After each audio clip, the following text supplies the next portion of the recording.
menyikapi permasalahan yang datangnya dari seseorang yang bernama Alan Nairn ini membutuhkan banyak kecerdasan dalam mencerna segala sesuatu yang sudah digelarnya. Alan Nairn ini katanya seorang wartawan senior, jurnalis, juga aktivis. Terkait dengan statement dia bahwasanya Panglima TNI setuju, bersepakat, atau istilahnya mendukung terjadinya gerakan makar di negeri ini. Hal yang perlu dipertanyakan, pekabaran yang dibuat oleh Alan Nairn ini, posisi Alan ini sebagai apa? Apakah dia sebagai aktivis? Kalau dia sebagai aktivis mana? Aktivis kanan kah? Aktivis kiri kah? Atau aktivis netral kah? Kalau dikatakan statement dia itu adalah statement produk jurnalis, tentu tidak bisa.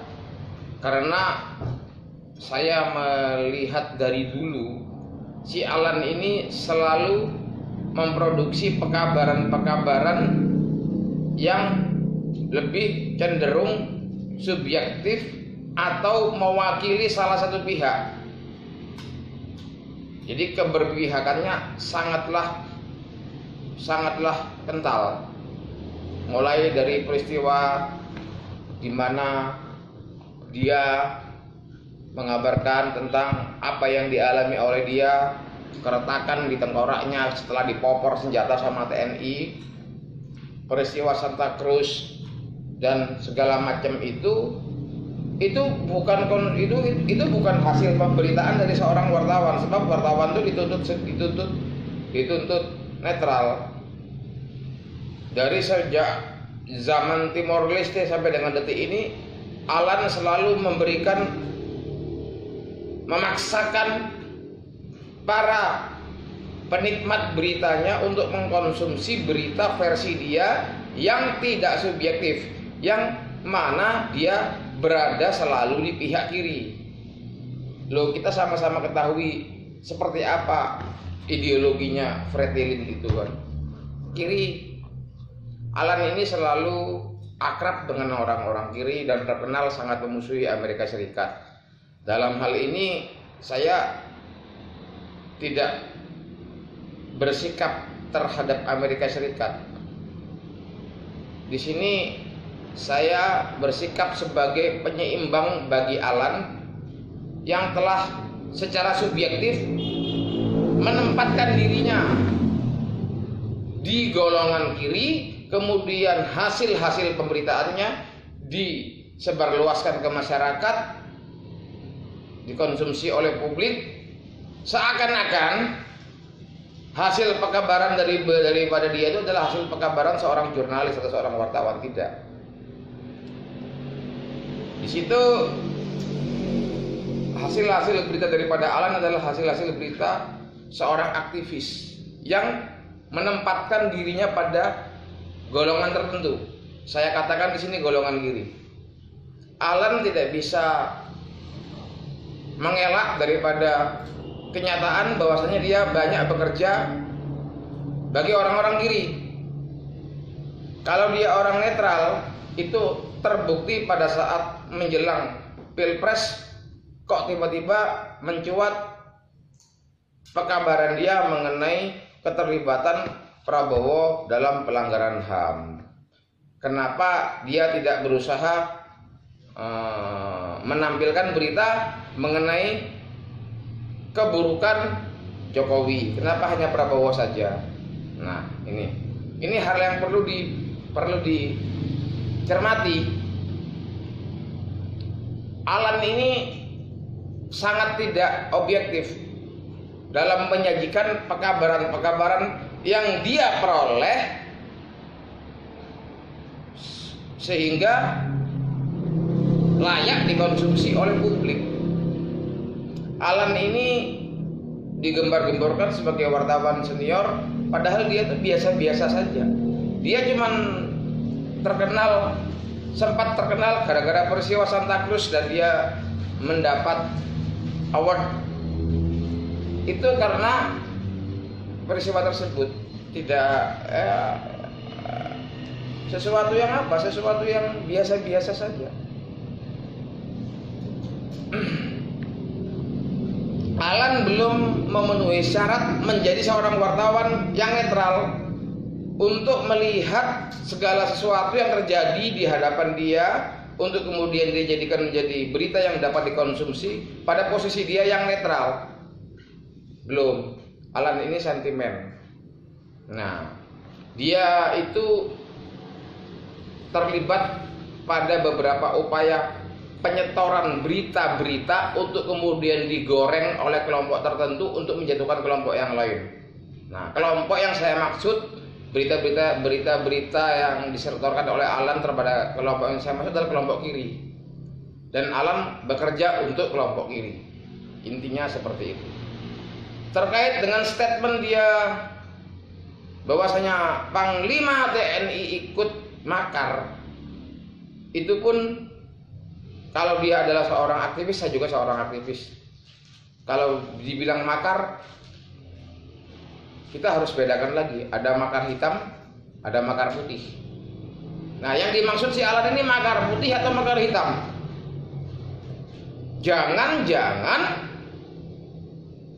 seperti kisahnya Pangeran Diponegoro yang memperjuangkan haknya dianggap makar. Jangan-jangan seperti kisahnya Teguh Umar dan si Hemangaraja dan yang lain-lain yang memperjuangkan haknya disebut makar. Apa definisi makar menurut Alan? Apakah definisi makar itu adalah hanya berlaku kepada orang-orang yang anti komunis untuk melawan komunisme?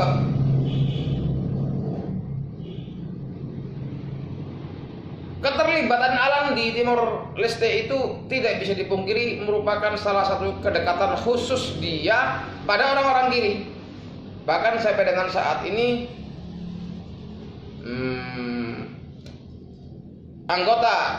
seorang wanita anggota DPR RI itu masih tercatat sebagai suami tokoh Partai Komunis di Timor Leste. Dan ini terkait lagi dengan beberapa organisasi sosial yang di dalamnya banyak diisi oleh orang-orang kiri, yang mana Alan selalu akrab dengan mereka. Sebaliknya, Alan selalu memusuhi orang-orang yang anti komunis.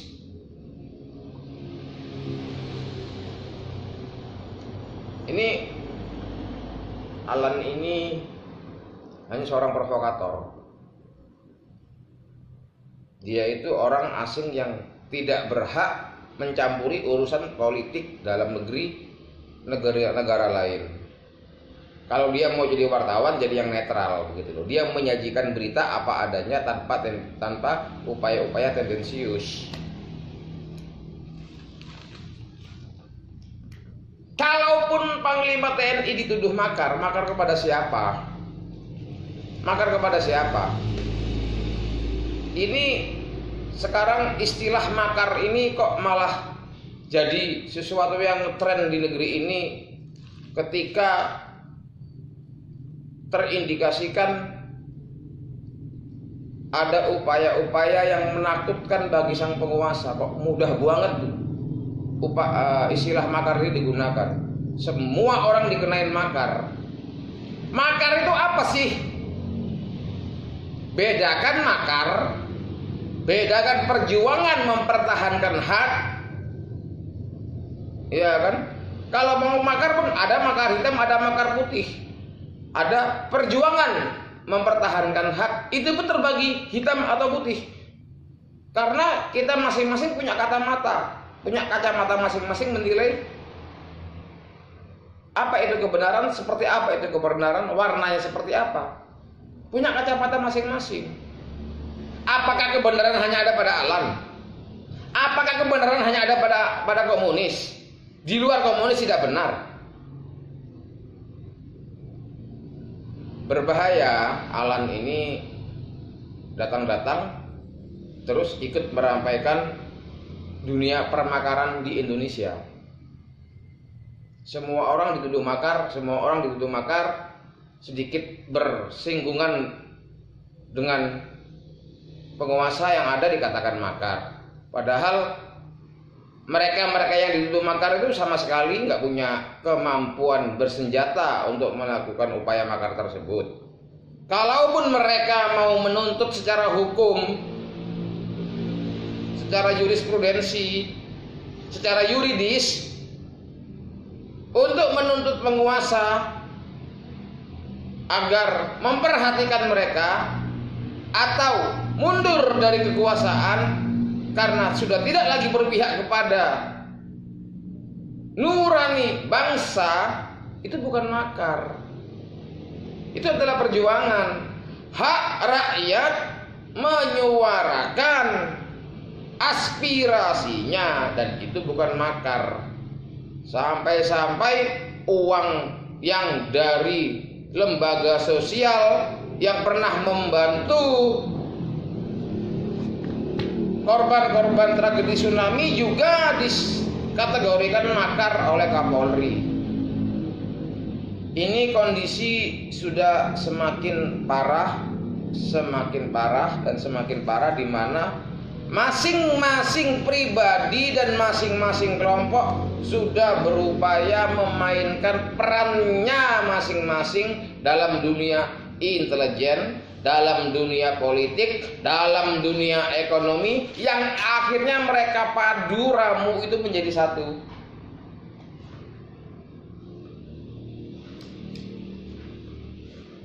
Repot. Orang seperti Alan Nairon ini intinya sih bukan apa-apa. Coba kita lihat apa yang udah hebat, apa yang top, apa yang hebat yang pernah dilakukan oleh Alan Nairon. Tidak ada.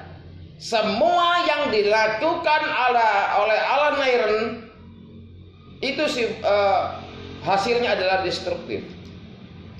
Kalau Anda lihat dari awal sampai akhir, siapakah si Alan ini? Ya kan? Dia adalah seorang provokator. Seorang provokator tidak bisa dijamin kebenarannya ketika dia memberikan suatu berita atau suatu pekabaran. Kok malah dia berani nantangin TNI untuk adu debat mengenai tuduhan dia mengenai makar itu. Ini Alan terindikasikan sudah digunakan oleh kelompok kiri untuk memaksakan paham komunisme itu kembali subur di negeri ini dengan menggunakan isu-isu radikalisme, isu-isu terorisme, isu-isu kekerasan. Padahal orang-orang komunis pun melakukan kekerasan. Kekerasan dalam hal peperangan itu biasa. Alan goblok, Alan tolol, kontol, hal yang biasa banget. Namanya perang ya bunuh, terbunuh atau membunuh. Lah kalau si Alan, perang versinya Alan yang boleh bersikap keras dan radikal hanya komunis saja, sedang yang anti komunis tidak boleh melakukan hal-hal yang destruktif. Ya matamu picek itulah gancuan. Ya enakan kamu. Ini namanya juga perang, perebutan kekuasaan, membunuh dan terbunuh, hal yang biasa.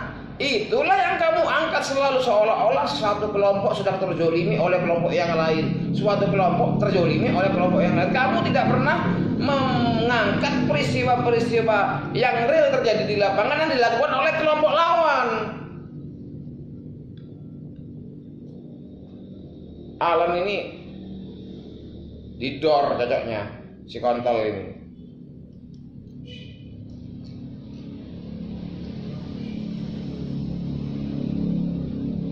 Kemudian Alan secara semena-mena menuduh Munarman adalah seolah-olah pengacaranya Freeport. goblok lan. Munarman itu bukan pengacaranya Freeport. Dia di situsnya dia adalah salah satu daripada pengacara senior PT Indokoper. Profesi sebagai seorang pengacara ya sah-sah saja. Seumpamanya Munarman mau bela Letkol Untung, kalau Untung masih hidup, memang kenapa profesinya pengacara? Kamu memaksa Munarman untuk tidak membela Indokoper yang merupakan salah satu perusahaan yang ikut menjadi pemilik saham PT Freeport. Loh, jadi semuanya itu semau kamu. Lawang posisi profesinya pengacara, mau dia saya ada perampok sekalipun, kalau memang tugas dia menjadi penasihat hukum atau pembelanya atau pengacaranya, sah-sah saja. Di dalam Islam itu begitu. Nabi Muhammad pun pernah membela orang kafir, ya, pernah menjadi kuasa hukum penagihan hutang. Lah, Alan ini ilmunya cetek, orang goblok kafir lagi menilai seseorang berdasarkan subjektivitasnya.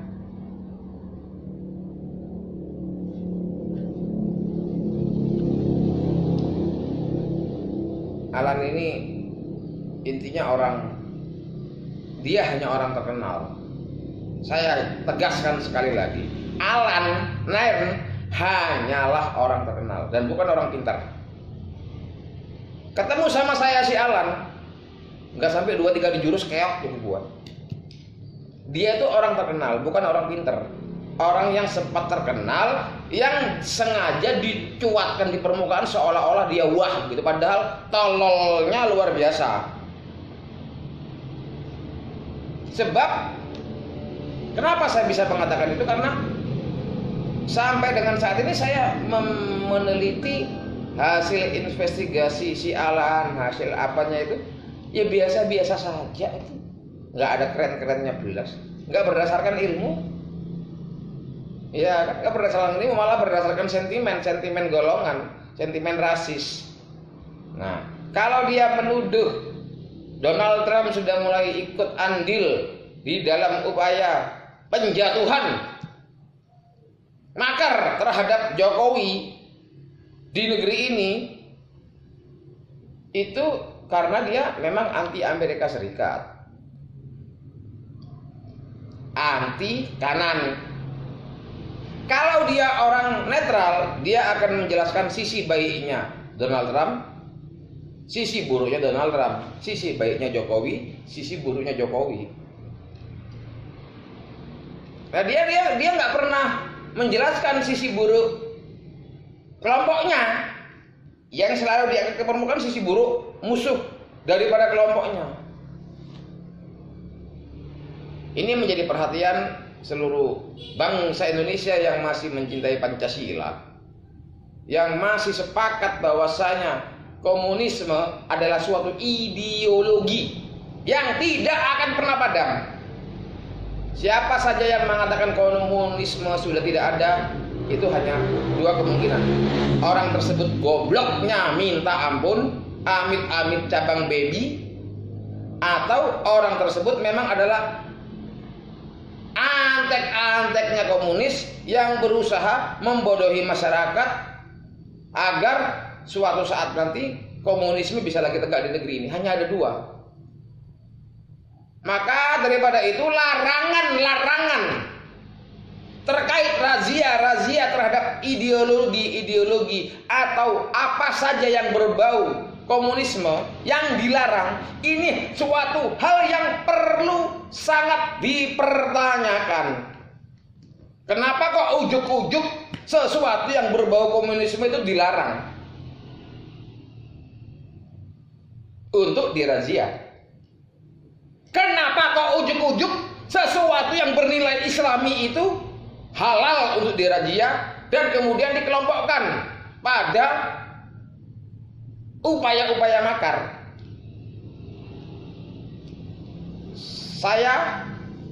mewakili kelompok kanan, Alan mewakili kelompok kiri.